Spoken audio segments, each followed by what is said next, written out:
ভাই সকাল সকাল মেজাজটাই পুরাই খারাপ। মিষ্টি ইলিশ মাছ খাবে, একটা ইলিশ মাছ আনছি মিষ্টির জন্য।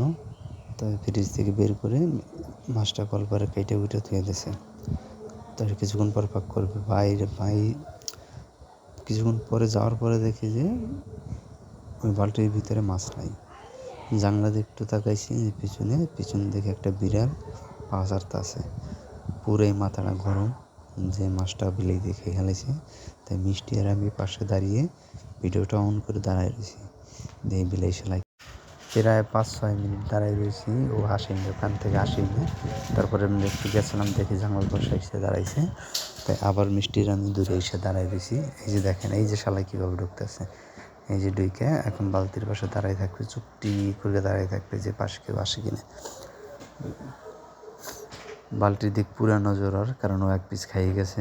এখন ওর আবার খেতে হবে, এটা হলো নেশা। কারণ বাসার ভিতরে কেউ আসলো না, পিছনের দরজা আটকাই দিয়েছিলাম। ওই ফাঁকে জানলা দিয়ে এসে ওই মাছগুলো নিয়ে গেছে।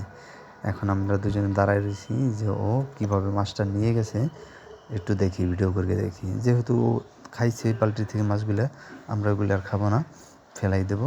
তাই ওর রিজিকে ওকে দিয়ে যেতে আসি। রিজিক কী জিনিস এক আল্লাহকে জানে, কার জন্য কিনে এনেছি আর কে খাইতেছে। তো এরকম কাজ করলে অবশ্যই এইসব প্রাণীগুলোকে কার নাম মনে হয় যে মার্গে ফেলাই। চাইছিলাম মার্গে ফেলামো, তাও আবার ভাবলাম যে না, এটা আমাদের রিজিকে নাই, এই কারণে আমরা আর এই আউগেই নিই যে ওর রিজিক আছে, ওতে খেয়ে যাবো আটকে।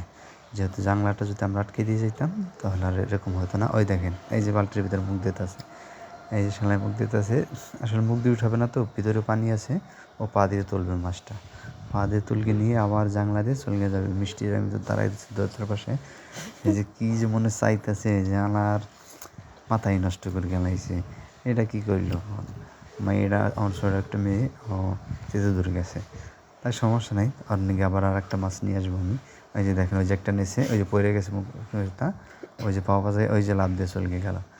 এখন তার মিষ্টির ফিরে রাখতে নেই না, মিষ্টি তো দিতে যাবেই, যাওয়া ও যাবেই জানলার কাছে। আপনারা সাবধানে থাকবেন, এরকম ভুল কখনো যদি কেউ না করে, কে রিজিক জানি না হয়। বিশেষ করে আমার মেয়েটা মন খারাপ।